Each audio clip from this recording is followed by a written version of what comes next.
Tema kita hari ini menjadi ibu dan anak yang dirindukan surga, yang diinginkan Allah SWT, yang diridhoi Allah SWT, yang dicinta Allah SWT.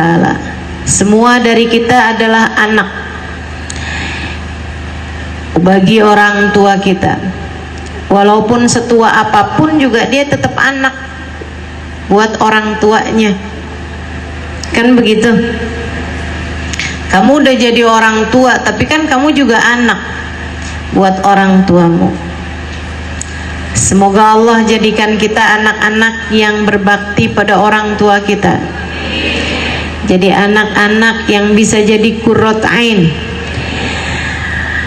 buat orang tua kita, insya Allah membanggakan, membahagiakan hati kedua orang tua kita yang masih ada di atas muka bumi ini ataupun yang sudah meninggal dunia di dalam alam kuburnya.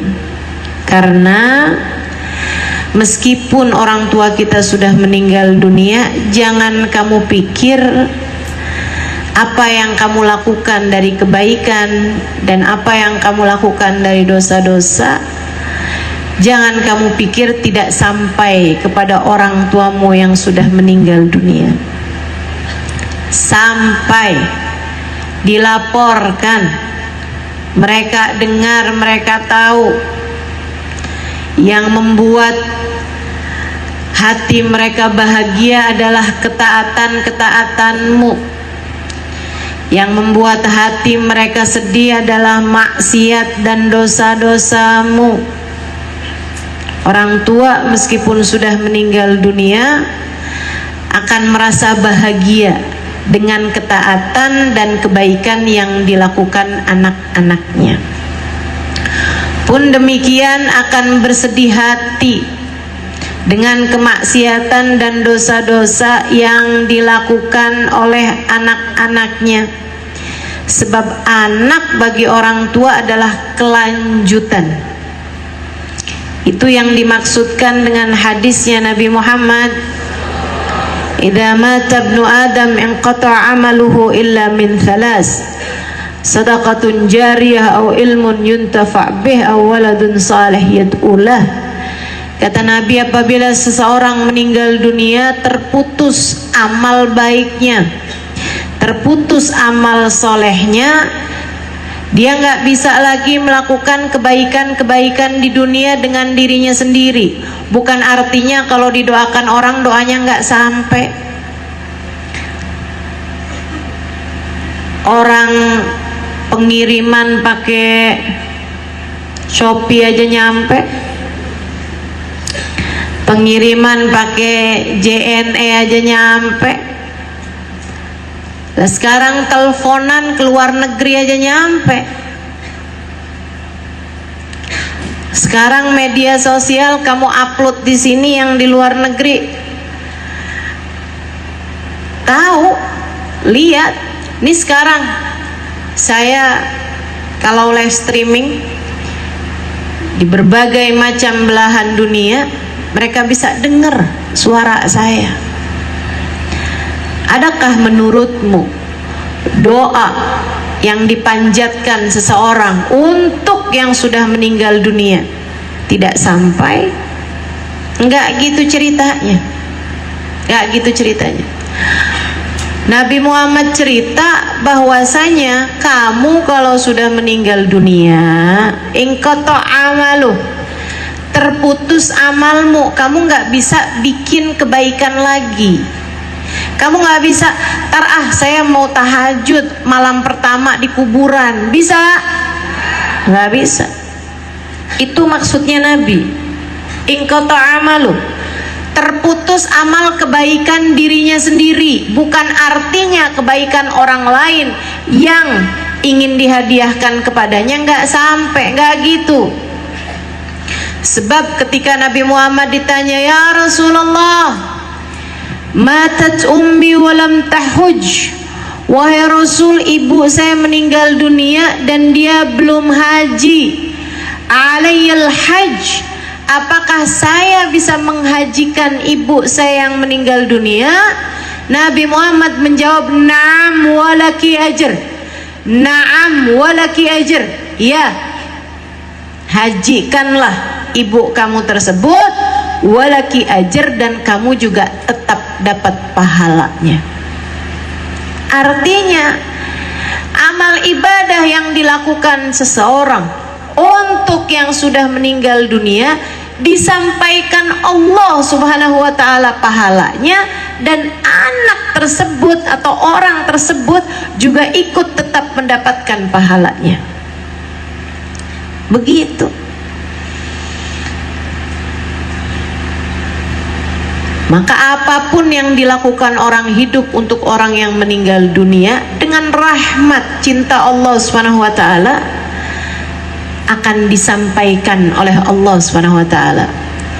Maka kalau kamu dengar-dengar ada orang bilang, "Gak usah tahlilan, gak bakalan nyampe. Gak usah kirim-kirim yasin, gak bakalan sampai. Gak usah melakukan kebaikan apapun diniatkan buat orang tuanya udah meninggal dunia, orang tuanya udah meninggal gak akan sampai." Orang kalau udah meninggal dunia, kamu apa-apain gak akan sampai. Ini orang yang berpikiran seperti ini, kalau kamu pernah dengar gak usah ikutin. Kenapa gitu? Karena bertentangan dengan banyak sekali hadisnya Nabi besar Muhammad sallallahu alaihi wasallam. Orang kayak gini kalau ditanya mana dalilnya, dalilnya yang tadi saya bawain, idza mata ibnu adam inqata'a amaluh illa min thalath. Kalau ada orang meninggal dunia, terputus amal kebaikannya kecuali dari 3 hal. Nabi nggak sebut tuh tahlilan, Nabi nggak sebut tuh kamu sedekah niatin orang tua, nggak bisa, nggak ada. Orang udah meninggal, udah meninggal.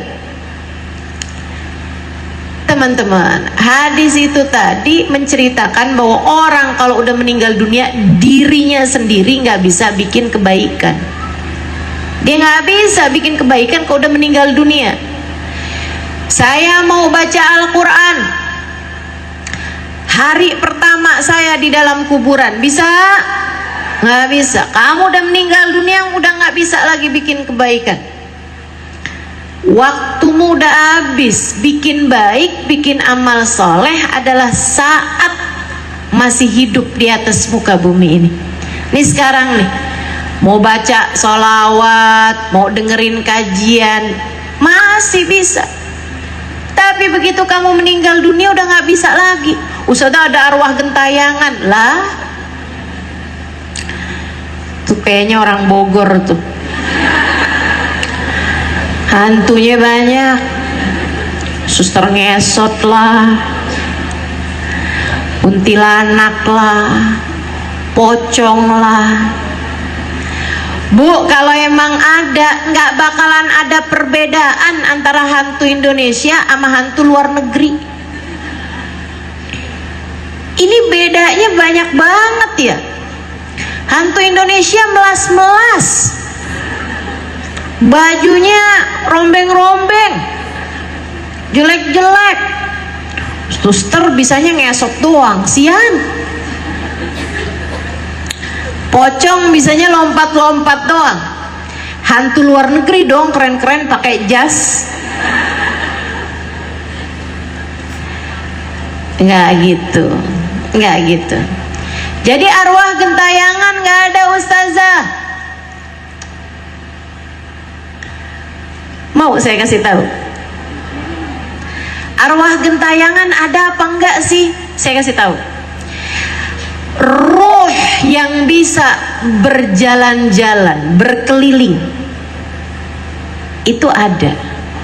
Ruhnya para nabi, ruhnya para wali. Ruh yang bisa jaulan alal ard, berkelana, keliling-keliling. Dan kabarnya yang paling sering didatangi adalah tempat ibadahnya dulu waktu di dunia. Tempat dia sering mengerjakan ibadah waktu di dunia, itu yang paling sering dia datangi. Itu sebabnya guru saya Hubabah pernah bilang, kita datang ke rumahnya wali, ke kamarnya wali, ke tempat ibadahnya seorang wali, itu lebih banyak berkahnya daripada saat kita berziarah ke makamnya, kata beliau. Kenapa? Karena itu adalah tempat yang paling berkesan indah buat seorang wali tersebut. Dan beliau sering kalau kangen jalan, Bu, sama kayak orang di dunia nih Bu nih, yang bisa jalan-jalan ke luar negeri kan gak semua orang ya Bu ya. Yang bisa jalan ke luar negeri hanya orang kaya-kayanya aja di dunia ini, bukan begitu? Demikian pula dengan akhirat. Roh yang bisa keliling, roh yang bisa jalan, roh yang bisa berkelana kemana-mana, itu adalah roh para nabi, itu adalah roh para wali, hamba-hamba tercinta di sisi Allah, orang-orang kaya, konglomeratnya akhirat. Tapi kalau yang biasa-biasa enggak, rohnya orang biasa-biasa gitu, enggak bisa kemana-mana rohnya. Rohnya ada di iliyin kalau dia orang soleh, rohnya ada di sijin kalau dia orang yang tidak soleh. Kalau dia lagi disiksa, boro-boro jalan-jalan, matinya bunuh diri, jadi rohnya gentayangan, boro-boro Bu. Matinya bunuh diri tuh berarti di dalam alam kubur kemungkinannya sedang dalam keadaan tersiksa. Boro-boro mau gangguin orang, boro-boro mau yang wah, nggak mungkin banget mau main ciluk-bak gitu sama orang. Gak ada ceritanya. Jadi gak usah ada yang takut sama yang begituan. Tapi kata Ustazah, roh bisa gentayangan. Rohnya para nabi, rohnya para wali. Masa kamu takut ketemu rohnya nabi?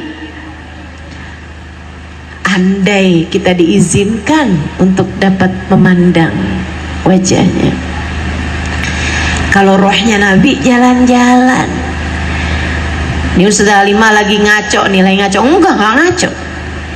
Saya menyampaikan apa yang sudah disampaikan oleh Nabi saya Muhammad.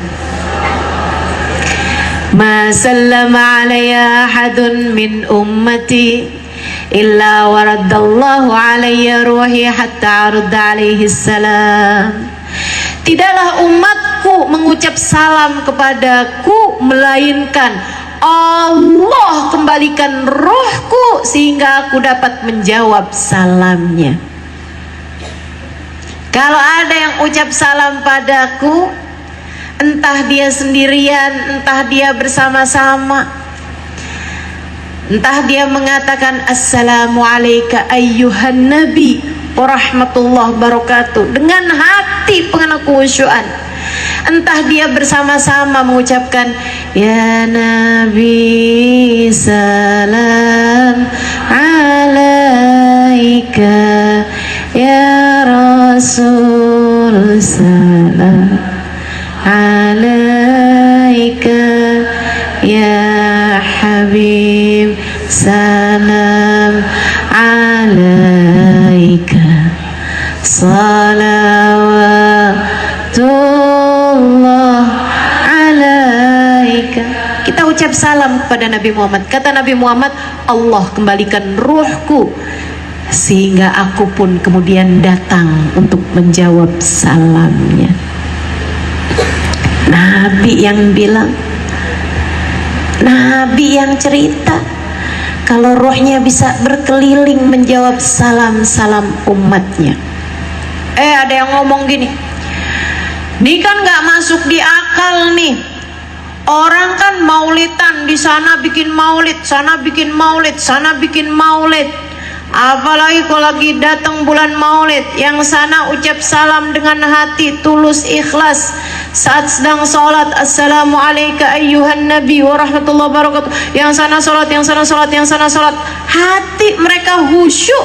Gimana cara Nabi buat jawab salamnya? Nih nggak masuk akal nih, di luar nurul.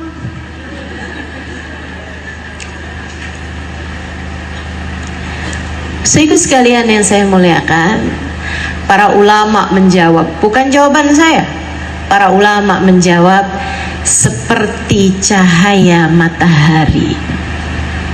Kamu hanya perlu keluar dari rumah untuk bisa merasakan cahayanya. Kayak gitu. Nabi tuh kayak gitu. Nabi kayak gitu. Jadi tiap orang keluar rumah sama kayak orang setiap kali ucap salam tuh kayak lagi keluar dari rumah. Dia akan segera mendapatkan cahaya matahari. Sama kayak cahaya purnama di malam terang benderang, malam 15. Saudara sekalian yang saya muliakan, kamu hanya perlu keluar dari rumah untuk mendapatkan keindahan cahayanya. Tiap kali kita ucap salam kepada baginda Nabi, semacam kita keluar dari rumah untuk bisa merasakan indahnya cahaya rembulan. Sampai sini paham? Sampai sini paham? Insya Allah. Jadi ruh yang gentayangan itu adalah ruhnya orang-orang mulia. Ruh yang bisa jalan keliling, pergi, datang ke bumi, itu adalah ruhnya orang-orang mulia. Maka kita semestinya nggak pernah takut terhadap hal yang seperti itu. Tapi udah pernah lihat Ustazah? Lihat apa? Lihat hantu. Itu bayangan kamu aja kali. Beneran Ustazah, pintu tiba-tiba ketutup sendiri.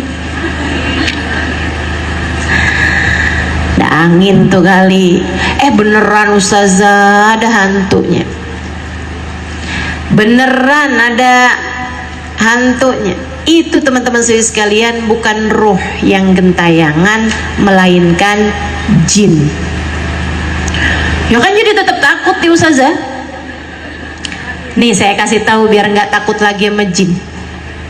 Ya, jin itu nggak ada yang bisa menampakkan diri. Jin itu tidak menampakkan diri kepada manusia kecuali di saat dia sedang lemah, di saat dia sedang sakit, sedang lemah, sedang bermasalah.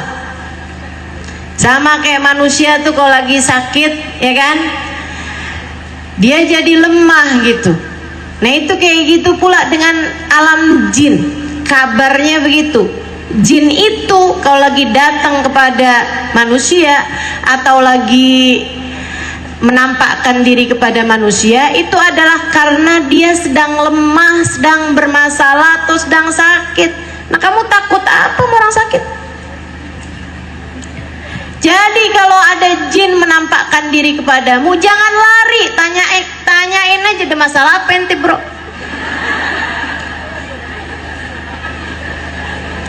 Tanyain. Perempuan Ustazah, ada masalah apa jeng? Sis, udah nggak usah takut, nggak usah takut. Takut cukup sama Allah. Ini lagi membahas ibu dan anak yang dirindukan surga. Kenapa sampai ke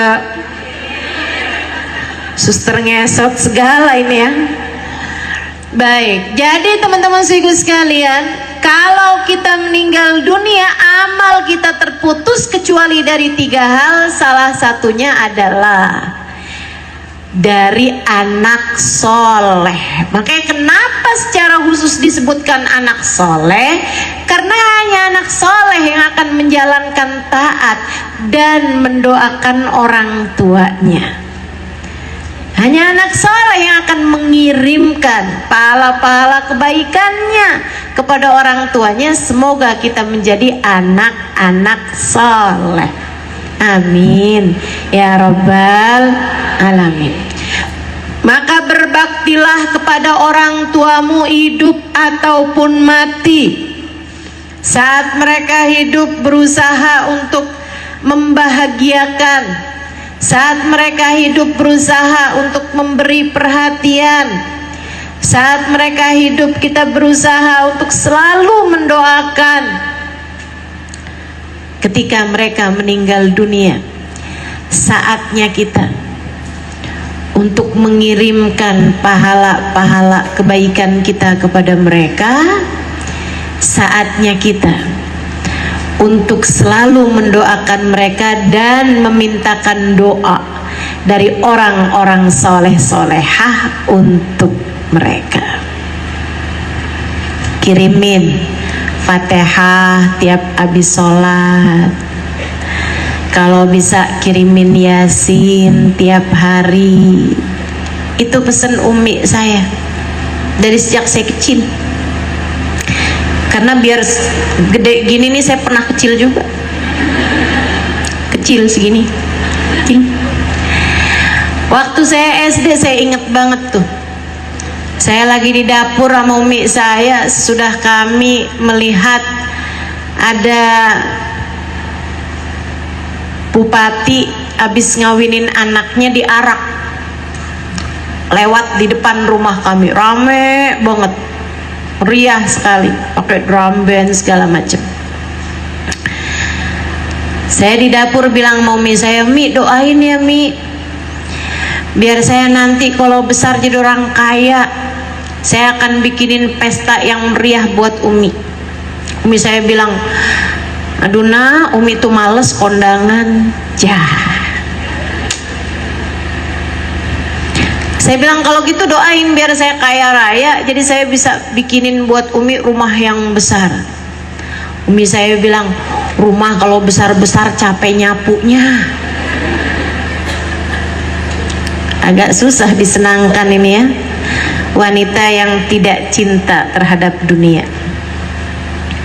Itu yang saya dapati dari umi saya. Mudah-mudahan anaknya bisa nyontohin. Urusan dunia beliau sudah tidak lagi tertarik terhadapnya. Saya bilang sama beliau, "Kalau gitu Mi doain saya biar saya kaya." Intinya anaknya pengen kaya nih. "Doain saya biar kaya Mi, nanti Umi bisa saya ajakin jalan-jalan kemana-mana." Umi saya bilang, "Umi males jalan-jalan.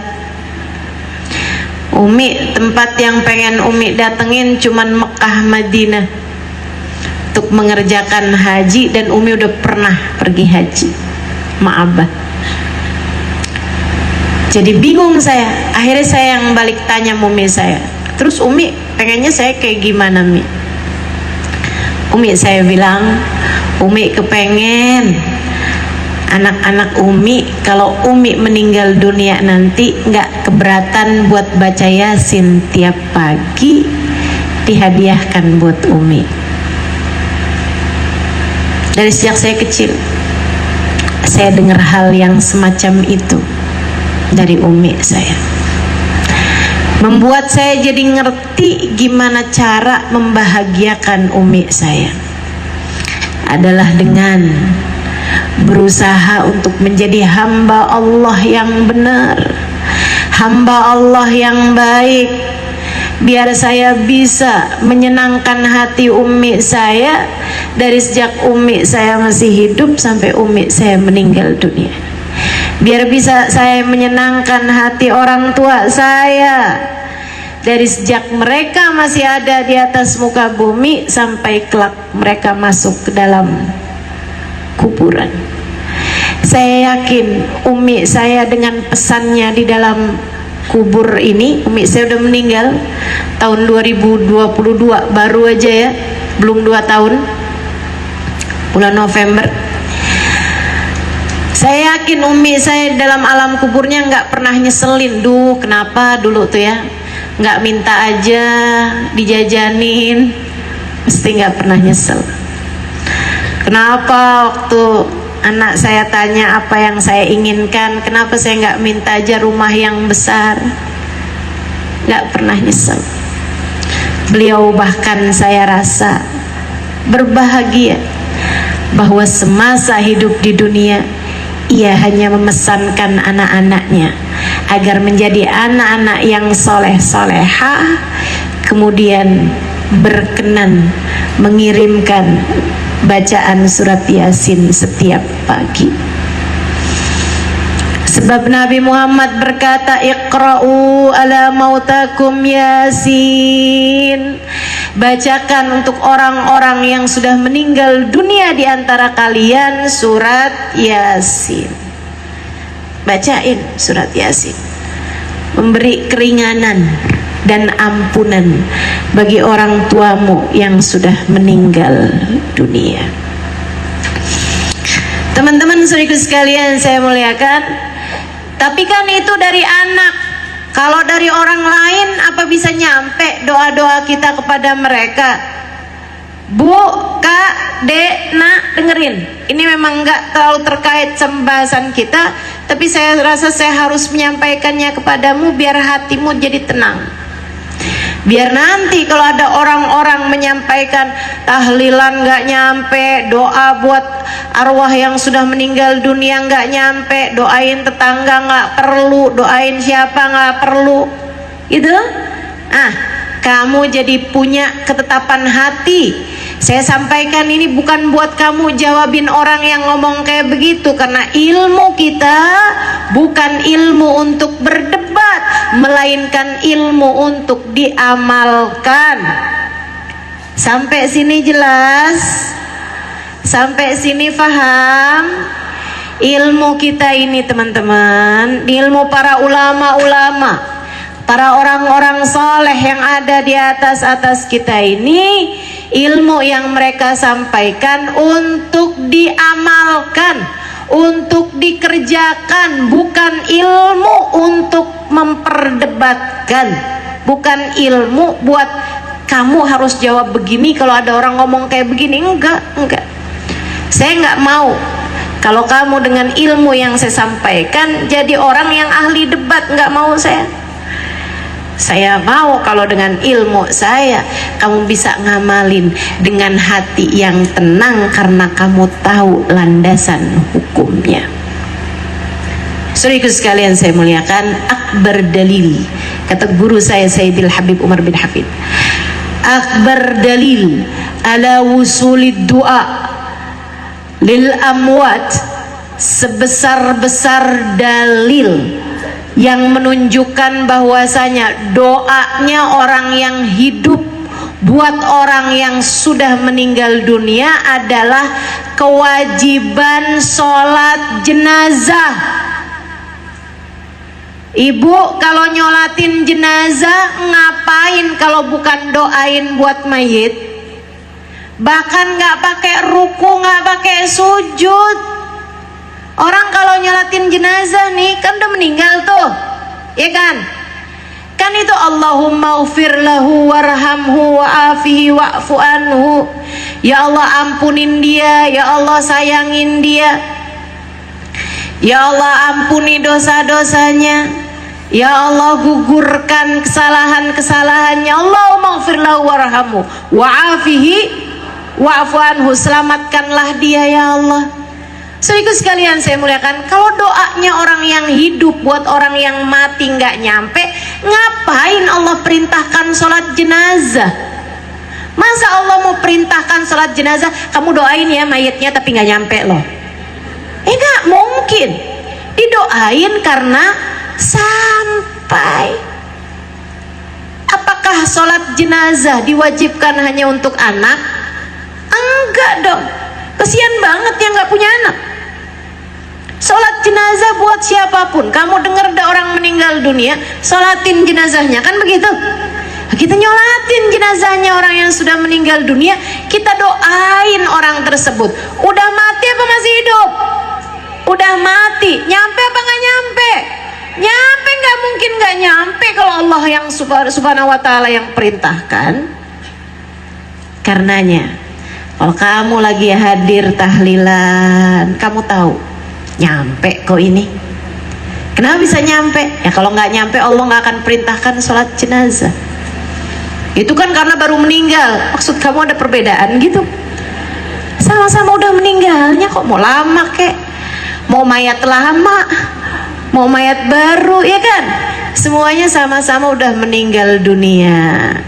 Kita doakan, doa kita sampai sini jelas?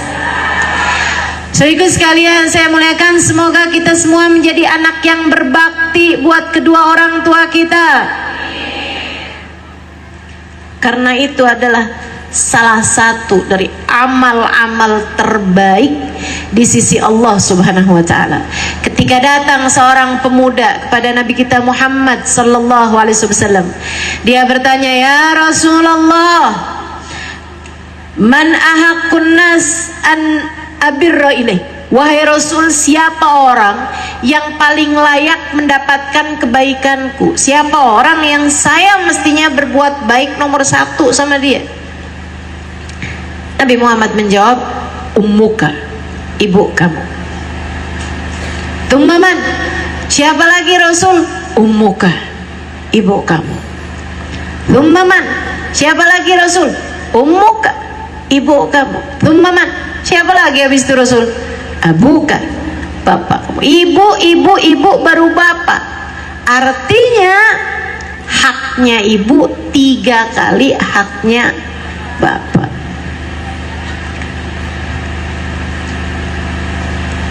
Bagi laki-laki, kewajiban nomor 1 adalah kepada ibunya, bukan kepada istrinya. Yang jadi istri, jangan suka halangin suamimu untuk berbakti kepada ibunya. Penting saya sampaikan, para istri, para mertua, dengerin saya.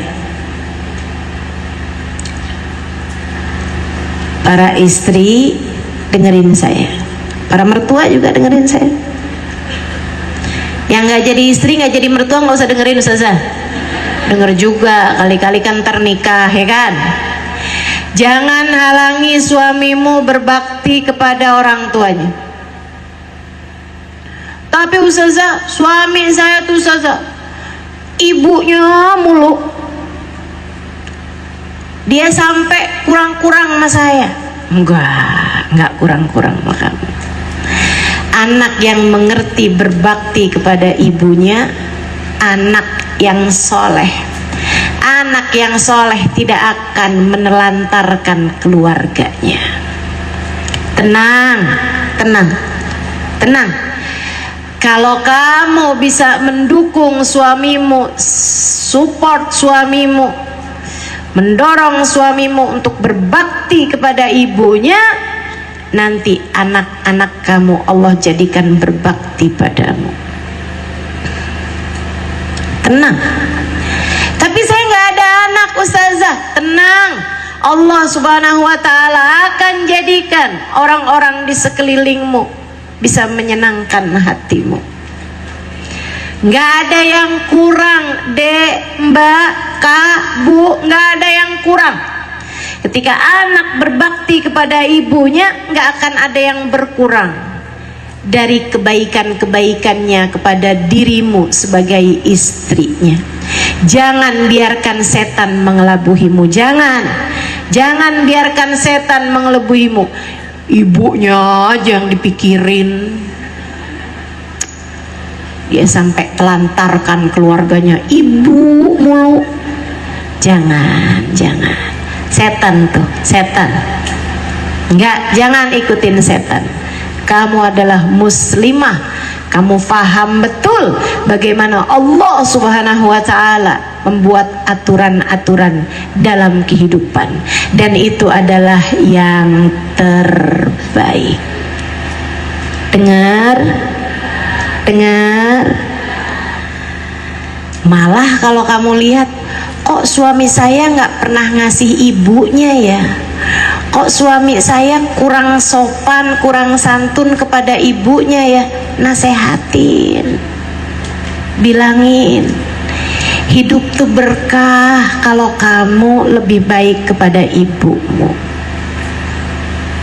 Ingat aja pesan Nabi ketika datang seorang pemuda, ya Rasulullah, inni uridu an ujahid ma'ak fi sabilillah. Wahai Rasul, saya kepengen banget berangkat ikut pergi perang bersamamu di medan juang.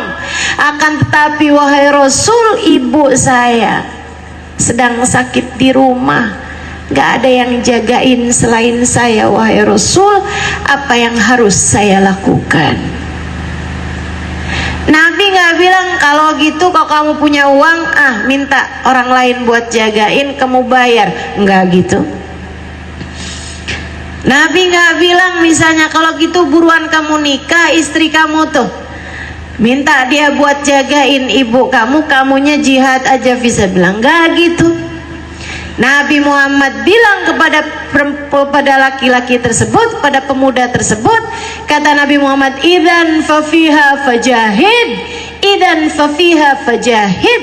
Kalau begitu terhadap ibumu, silahkan kamu berjihad, silahkan kamu berjuang, silahkan kamu berbuat baik, pahalanya jihad fisabilillah. Ibu kamu urusin, pahalanya jihad fisabilillah. Para istri udah dengar? Lemes banget suaranya ya, nggak enak buat kamu. Nggak enak buat kamu? Enak, iya. Dah gitu, jangan halangi suamimu untuk berbakti kepada orang tuanya, ibunya terutama. Biarkan dia menjadi anak yang berbakti kepada ibunya. Dan buat para mertua, ini belum nih, jangan mertuanya jadi kayak berasa gue dapet modal nih, tinggal bilang aja, ntar kalau mantu perempuan saya repot-repot, rewel-rewel, saya setelin aja dah kaset ustazah. Yang bagian ini nih saya potong, saya dengerin, ibumu, ibumu, ibumu. Nggak gitu. Ibu mertua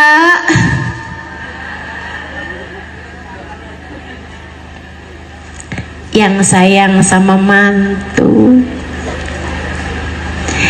yang sayang sama menantu, perempuan yang menikah dengan anakmu, di rumahnya ia sangat disayangi sama bapaknya, di rumahnya ia sangat dimanjakan oleh orang tuanya, di rumahnya jadi kesayangan orang tuanya. Orang tua mana yang gak sayang sama anaknya? Orang tua mana yang gak sayang? Bapak terutama, bapak mana yang gak sayang sama anak perempuannya? Luar biasa. Laki-laki itu bu, kalau istrinya hamil kepengennya punya anak laki-laki, tapi kalau udah lahir senangnya sama anak perempuan. Coba liatin, coba liatin bapak tuh kayak gitu. Kalau lagi hamil mudah-mudahan laki-laki, mudah-mudahan laki-laki. Begitu lahir anak saya yang perempuan mana gitu, Masya Allah, yang dicari anak perempuan. Karena memang Allah jadikan cintanya bapak kepada anak perempuannya luar biasa. Buat anak perempuan, bapaknya adalah cinta pertamanya. Karenanya nih, ada anak perempuan dibawa sama anak laki-lakimu untuk tinggal bersama dengannya, ngurusin dia, memperhatikan bagaimana kehidupannya, bagaimana kesenangannya, bagaimana kebahagiaannya. Gimana kamu nggak sayang coba? Anak laki-lakimu kamu urusin betul, tapi sekarang udah ada perempuan lain yang juga ikut ngurusin anak laki-lakimu tersebut. Kamu nggak sayang sama dia? Apalagi kalau dari anak perempuan tersebut kemudian melahirkan cucu-cucumu yang begitu kamu sayangi, yang begitu kamu cintai. Bu, perempuan itu sayang sama anak, tapi lebih sayang lagi sama cucu. Yang setuju? Yang setuju boleh angkat tangan. Nih, nenek-nenek nih, yang sayang sama cucunya. Emang beda, sama anak kita sayang, tapi sama cucu luar biasa, luar biasa. Perempuan itu telah melahirkan cucu-cucumu ke atas muka bumi ini. Gimana kamu gak sayang sama dia? Gimana kamu gak cinta sama dia? Sayangin, cintain. Jangan kamu ngelihatnya gara-gara dia nih transferan anak saya berkurang. Astagfirullah. Kamu ibu apa preman? Kenapa jadi tukang talak begitu sama anak? Gara-gara dia nih perhatian anak saya jadinya berkurang. Astagfirullah, Bu. Gara-gara dia nih anak saya nggak lagi terlalu mengurusi saya. Bu, ingat, ingat, cukup Allah yang ngurusin urusan kita. Nggak usah bersandar berharap dari manusia. Jangan pernah berpikir kenapa dia nggak ngurusin saya, kenapa nggak dia perhatian sama saya. Cukup dengan kamu berusaha untuk menyayangi semua orang. Cukup dengan kamu berusaha untuk memberi perhatian kepada anak, mantu, cucu, dan orang-orang yang kamu sayang. Sampai sini paham? Gak kurang-kurang. Insya Allah kebaikan yang akan Allah berikan kepada dirimu. Jangan jadi mertua yang membuat anak kebingungan harus pilih ibu atau istri. Jangan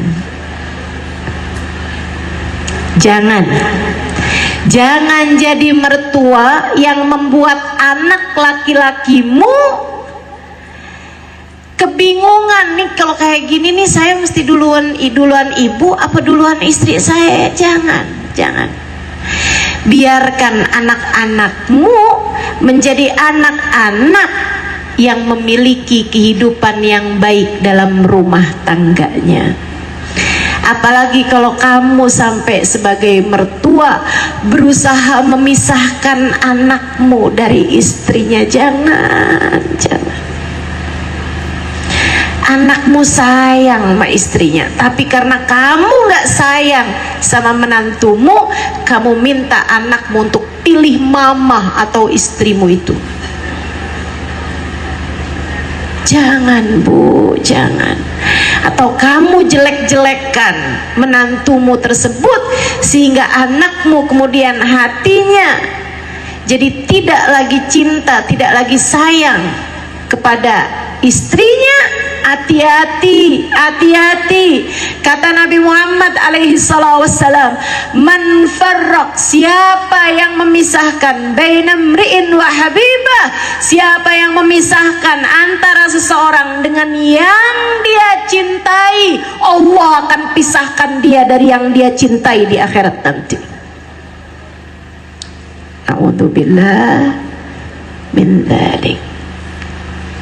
Insyaallah yang jadi istri biar jadi istri yang soleha, yang jadi mertua biar jadi mertua yang soleha, yang jadi ibu biar jadi ibu yang soleha, insya Ustazah, anak saya masih kecil-kecil, apa nih yang harus saya lakukan biar menjadi ibu yang dirindukan surga, biar jadi ibu yang bahagia dunia hingga akhirat? Bu, Dek, yang pada punya anak masih kecil-kecil nih kan, umurnya di bawah saya nih rata-rata, dengerin saya. Saya kalau ditanya apa kewajiban orang tua terhadap anaknya, saya akan jawab apa yang disampaikan Nabi Muhammad alaihissalam. Hak anak dari orang tuanya ada 3. Yang 2 gampang nih, yang 3 nih panjang. Yang 1 kata Nabi Muhammad, an yusammihi bismin hasan, kasih nama anakmu dengan nama yang bagus. Kamu kalau punya anak, kasih nama anakmu dengan nama yang bagus. Samu auladakum bismin hasan fa innahum sayunadawna yaumal qiyamah bi asma'ihim. Kasih nama anakmu dengan nama yang bagus-bagus, kelak di hari akhirat mereka akan dipanggil sesuai dengan namanya masing-masing. Kalau punya nama yang jelek bakalan malu di akhiratnya. Kasih nama yang bagus. Nama yang bagus tuh yang kayak gimana? Tafaulan atau tabarrukan, itu unsurnya. Tafaul, nama yang artinya bagus dengan bahasa apapun, nggak harus pakai bahasa Arab. Kalau bahasa Arab misalnya anak perempuan dikasih nama Faizah, artinya perempuan yang beruntung, perempuan yang beruntung, yang sukses, Faizah. Kalau laki-laki ya berarti Faiz, kan gitu ya. Perempuan Muti'ah, artinya perempuan yang taat. Kalau laki-laki Muti', misalnya begitu, yang artinya bagus gitu. Halimah, artinya wanita yang bijaksana. Meskipun sampai sekarang saya belum bijaksana nih, masih bijak sini, belum kesana ya, masih sini. Sedikit sekalian, atau unsurnya tabarrukan. Tabarrukan itu ngasih nama anak dengan nama orang-orang terdahulu yang soleh-solehah, yang alim, yang alimah, biar anak kita bisa jadi sealim dia, sesoleh dia gitu. Nah, kalau unsurnya tabarruk, ya, kita nyari berkah dengan nama tersebut, maka yang paling afdolnya nama bagi laki-laki adalah Muhammad. Afdolnya nama kalau unsurnya tafaul, yang artinya bagus, afdolul asma kata Nabi Muhammad Abdullah wa Abdurrahman. Buat laki-laki ini kan, sebaik-baik nama bagi laki-laki unsurnya tafaul tadi itu yang artinya bagus adalah Abdullah, hambanya Allah, atau Abdurrahman, hambanya Allah yang maha rahman. Kalau unsurnya tabarruk, sebaik-baik nama bagi laki-laki adalah Muhammad atau Ahmad. Sebab kedua nama itu adalah namanya manusia terindah, manusia terbaik, baginda kita Nabi besar Muhammad,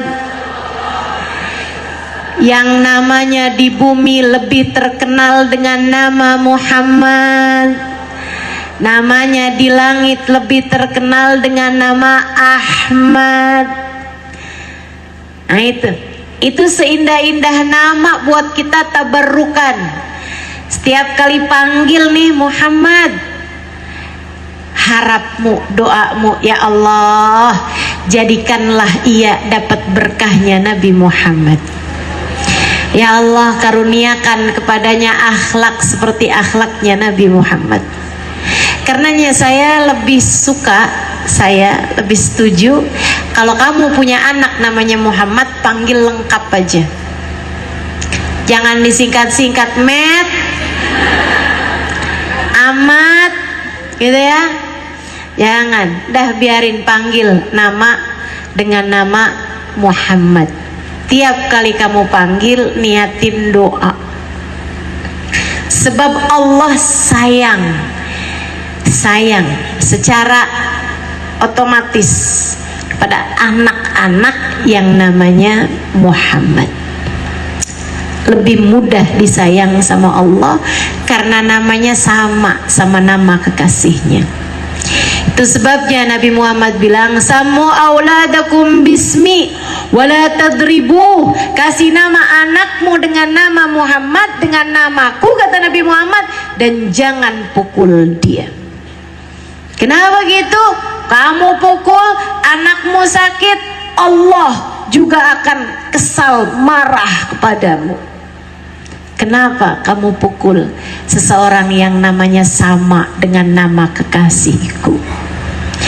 Meskipun anak lain juga bukan berarti boleh dipukul. Saya nggak mau kasih nama anak Muhammad. Kenapa nggak boleh mukul? Kasih nama yang lain aja dah, biar saya tetap boleh mukul dia. Astagfirullah, astagfirullah. Artinya bukan hanya mukul juga ya Bu ya. Oh, kata Nabi nggak boleh dipukul, kalau gitu jewer aja dah. Nggak boleh juga, nggak boleh sakiti dia gitu. Sama dengan anak-anak yang lain juga nggak boleh nyakitin.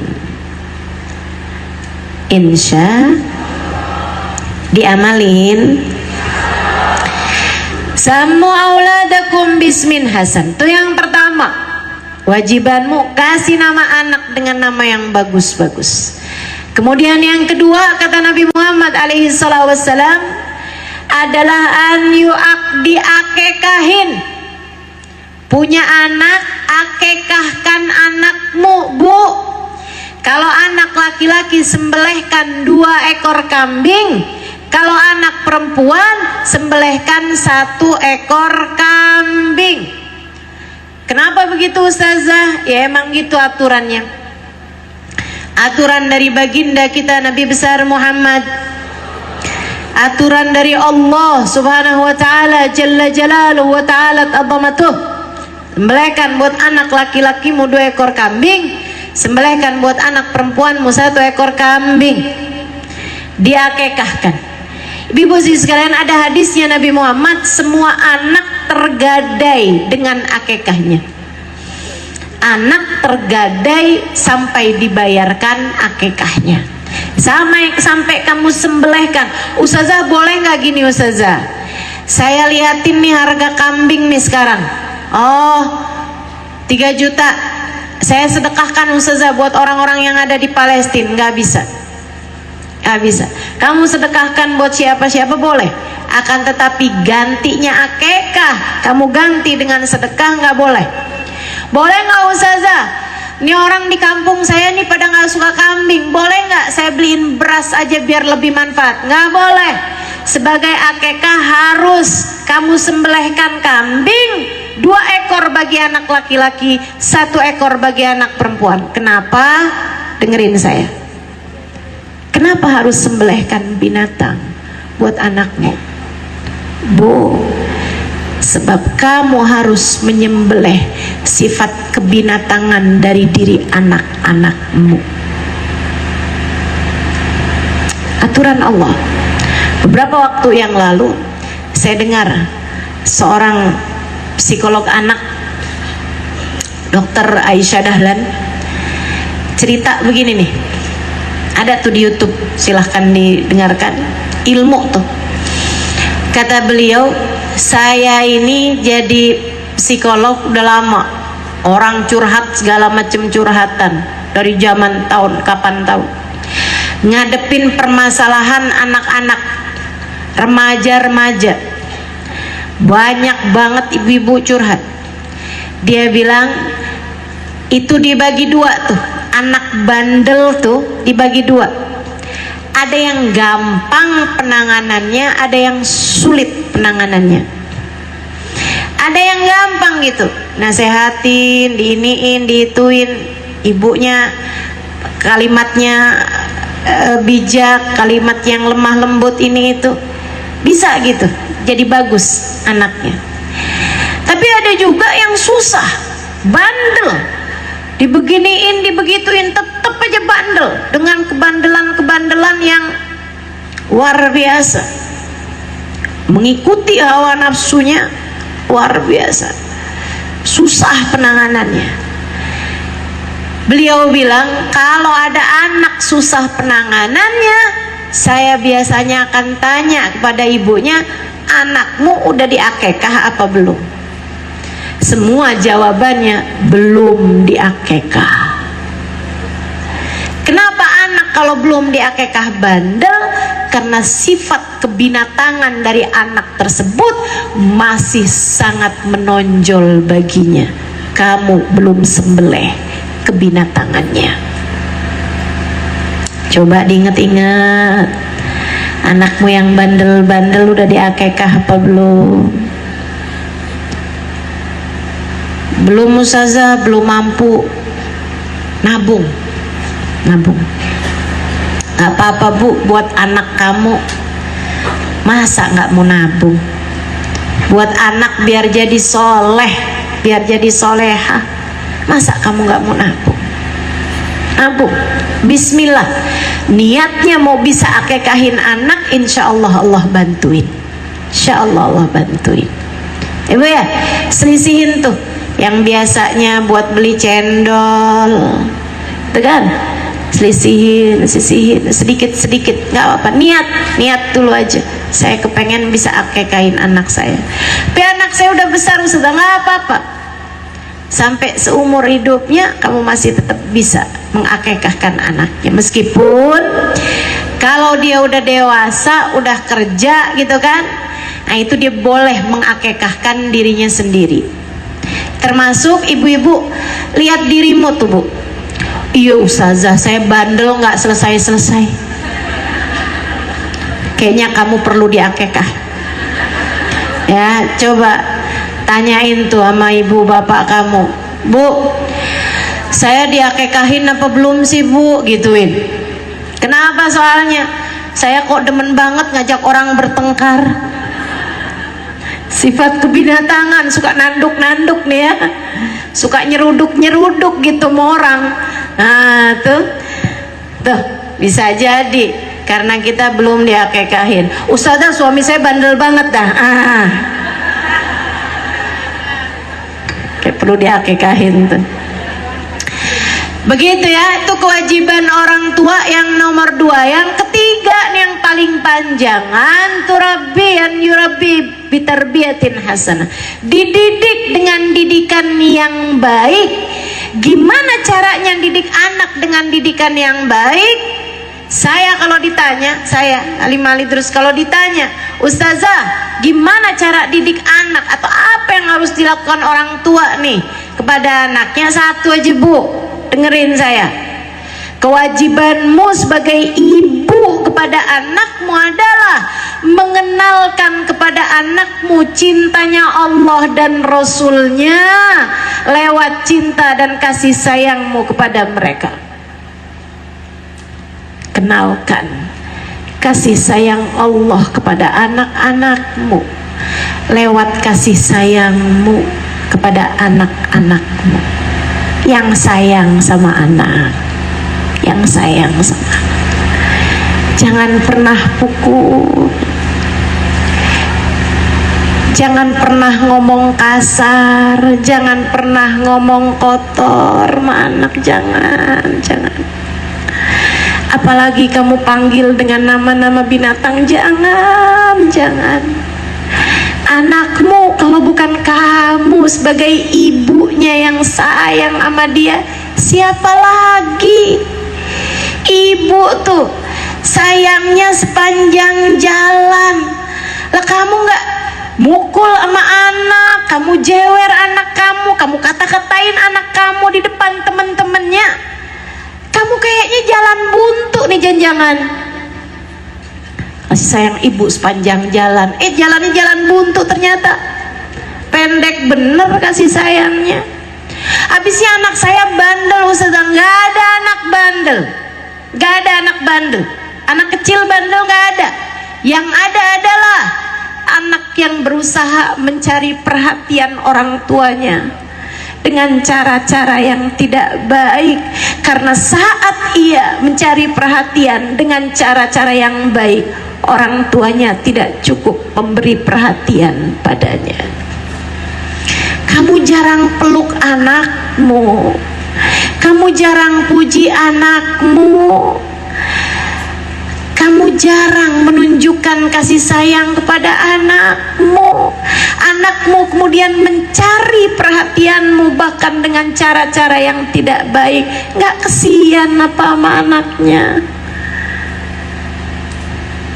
Coba kamu lebih sering pelukin anak, ciumin anak. Coba kamu lebih sering bilang sama anak, "Nak, mama sayang sama kamu, mama cinta sama kamu."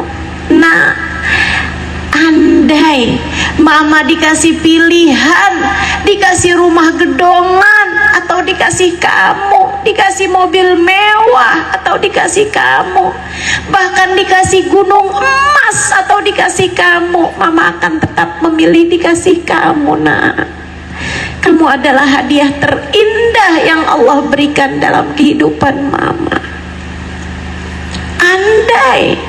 Andai kamu bisa lebih sering memberi kasih sayang kepada anak-anakmu, anak-anakmu tidak akan berusaha mencari kasih sayang dengan cara-cara yang tidak kamu inginkan. Sayangi anakmu, sayangi anak. Kenalkan Allah kepada mereka. Kalau kamu udah sesayang itu sama anak, kamu tinggal bilang sama anak, "Nak, mama tuh sayang banget sama kamu. Kamu rasakan?" "Iya, Ma." "Kamu tahu, Nak, kasih sayang mama sama kamu kalah sama sayangnya Allah sama kamu. Ada yang lebih sayang daripada mama sama kamu, Allah Subhanahu wa ta'ala." Anakmu bisa jadi tambah lebih dekat sama Allah kalau kamunya penuh sayang sama mereka. Kamu kalau udah bisa sayangin anak dan anak berasa disayang sama dirimu, gampang ketika kamu bilang, "Nak, tahu nggak, Nabi Muhammad tuh, Nak, lebih sayang sama kamu daripada mama sama kamu." Bisa. Tapi kalau kamu bahkan tidak memberi kasih sayang kepada anak-anakmu, bagaimana caramu mengenalkan kasih sayang Allah dan Rasulnya kepada mereka?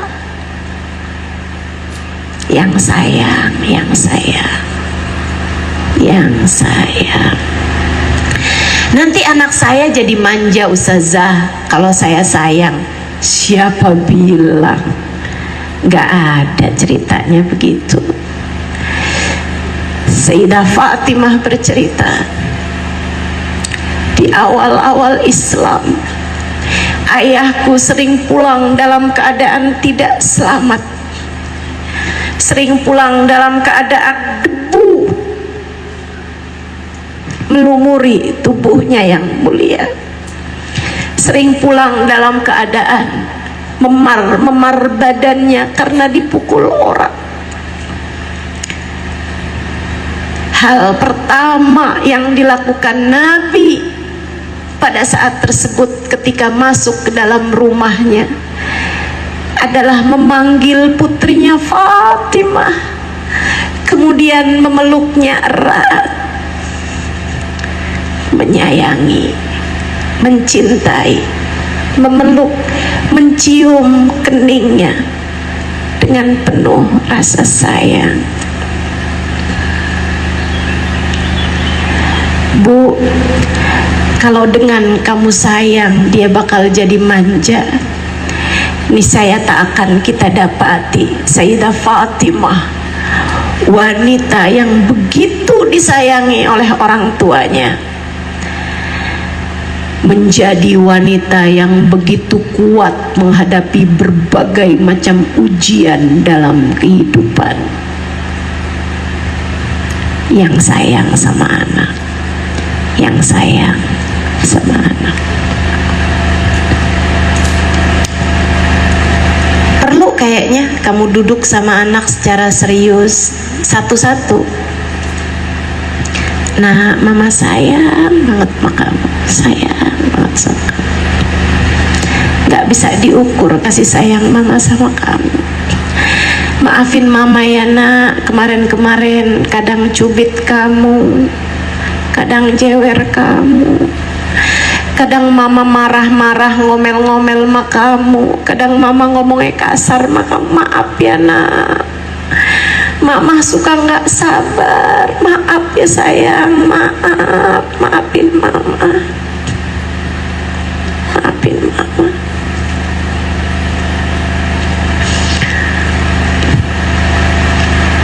Kamu yang sabar ya nak sama mama. Mama akan belajar, mama akan belajar buat lebih lembut sama kamu. Mama akan belajar buat lebih bisa jaga omongan mama sama kamu. Sebab mama sayang sama kamu. Mama kepengen kita bisa bersama-sama sampai surga. Sampaikan sama anak-anakmu. Ya, bismillah. Tuh, jadi anak yang dirindukan surga, jadi ibu yang dirindukan surga. Mudah-mudahan bisa kita amalkan dalam kehidupan, insya. Saya kasih tips ibu-ibu sekalian sama rumah tangganya ya. Kalau masuk rumah baca ayat kursi, biar setannya nggak terlalu banyak ada di dalam rumah kita. Akhirnya bawaan panas, setan kan dari api tuh. Nah, api itu kan panas, jadinya kamu lihat anak bawaan pengen marah mulu, anak juga ngelihat emaknya bawaan pengen kabur mulu. Maksudnya nggak seneng gitu ketemu sama ibunya. Suami lihat istri bawaan pengen marah mulu, tiap masuk rumah baca ayat kursi. Diamalin, insya Allah. Kalau kepengen rezekinya lancar dalam rumah, tiap masuk rumah baca surat Al-Ikhlas. Habis ucap salam, tiap masuk rumah baca surat Al-Ikhlas. Kemudian Bu, yang sering doain baik buat anak, yang sering doain baik buat anak. Saya sangat serius ini bilang sama kamu. Kalau kamu punya anak, ya Allah kok saya susah banget yang ngasih tahu dia. Bu, ini ada cerita nih, terakhir nih ya, dari Habib Muhammad bin Abdullah Al-Haddar. Diceritakan oleh putri beliau Hubabah Syarifah ketika kedatangan beliau beberapa bulan yang lalu di Indonesia. Beliau ada cerita, ada seorang ibu datang pada ayah saya dengan nangis-nangis. Bib, doain anak saya Bib, bandelnya luar biasa.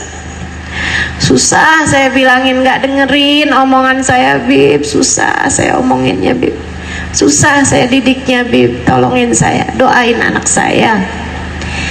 Habibnya bilang, Habib Muhammad bin Abdullah Al-Haddar, seorang wali besar, gurunya guru saya Habib Umar bin Hafid, sekaligus mertua, sekaligus ayah dari guru saya Hubabah Nur, Hubabah Ummu Salim. Abah beliau mengatakan, Bu, saya akan bantu anak ibu doain, tapi Bu saya kasih tahu, doanya ibu itu lebih mustajab daripada doa siapapun buat anaknya. Doamu buat anakmu mustajab, lebih mustajab daripada doa siapapun. Katanya Nabi Muhammad, doaul walidah liwaladihi kadu'ain nabi li ummati. Doanya ibu pada anaknya, doanya orang tua pada anaknya lebih mustajab, setara dengan doanya Nabi buat umatnya, mustajab. Kamu hanya perlu untuk serius doainnya, bangunlah di waktu malam tahajud. Abis tahajud kayak kamu nangis sama saya, kata Habib Muhammad, nangis jugalah kepada Allah. Nangis sama Allah. Ya Allah, liatin anak saya, ya Allah. Liatin anak saya dengan pandangan kasih sayangmu. Benerin anak saya, ya Allah. Solehkan anak saya, ya Allah. Bahasamu sendiri udah. Bahasamu sendiri. Ya Allah, bahagiakan anak saya dunia akhirat, ya Allah. Benerin anak saya, ya Allah, biar nanti di akhirat bisa ada dalam rombongan Nabi Muhammad. Doa kayak begitu buat anakmu, buat cucumu tuh. Doa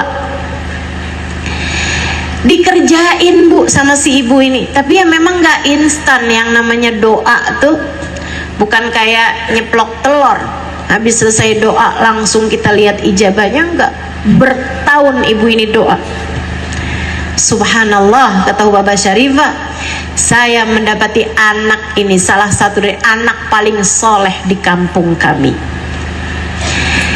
Dia hafal Al-Quran di usia muda.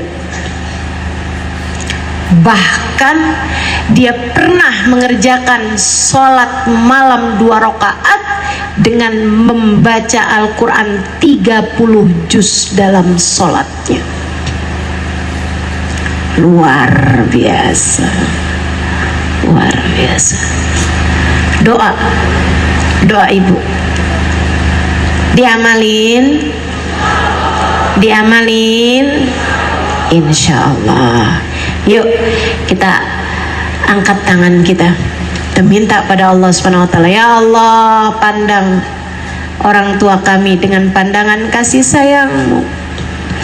Bahagiakan mereka dimanapun saja mereka berada, ya Allah. Yang masih ada di atas muka bumi, sehatkan badannya, ya Allah. Bahagiakan hatinya, ya Allah.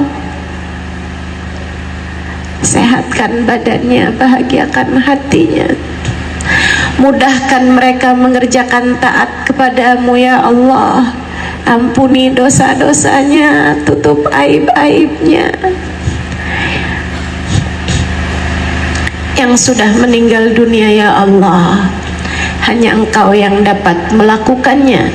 Jamulah orang tua kami dengan jamuan terindah di sisimu, ya Allah.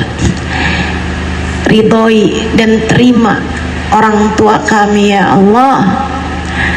Perkenankan mereka dapat berjumpa dengan Nabi Muhammad. Perkenankan mereka dapat berjumpa dengan Nabi Muhammad. Perkenankan mereka mendapat syafaat Nabi Muhammad. Ya Allah, anak-anak kami, cucu-cucu kami, orang-orang yang kami sayangi, pandang mereka dengan pandangan kasih sayangmu, ya Allah. Ponakan-ponakan kami, lihat mereka dengan pandangan kasih sayangmu, ya Allah. Didik mereka dengan seindah-indah didikan darimu, ya Allah. Mudahkan mereka mengerjakan taat. Jadikan mereka hambamu yang soleh-solehah, ya Allah. Dekatkan mereka kepada Nabi Muhammad. Dekatkan Nabi Muhammad untuk mereka, ya Allah. Kepadamu kami mohon, ya Allah. Ampunilah dosa kami, ampunilah dosa kedua orang tua kami, ampuni dosa anak-anak kami dan semua orang-orang yang kami sayangi. Hidupkan kami dengan kehidupan yang baik, matikan kami dalam husnul khatimah. Di akhirat nanti, ya Allah, masukkan kami semua ke dalam surgamu tanpa hisab, tanpa adab, tanpa itab, birahmatika ya arhamar rahimin.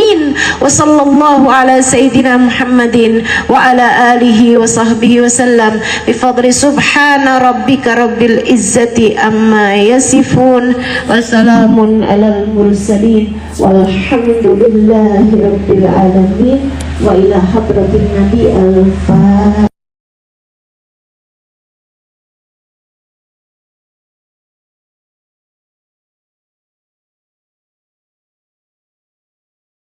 Hari Jumat hari pilihan Allah Subhanahu wa taala, hari yang disukai Allah Subhanahu wa taala jalla jalaluh wa ta'ala azamatuh.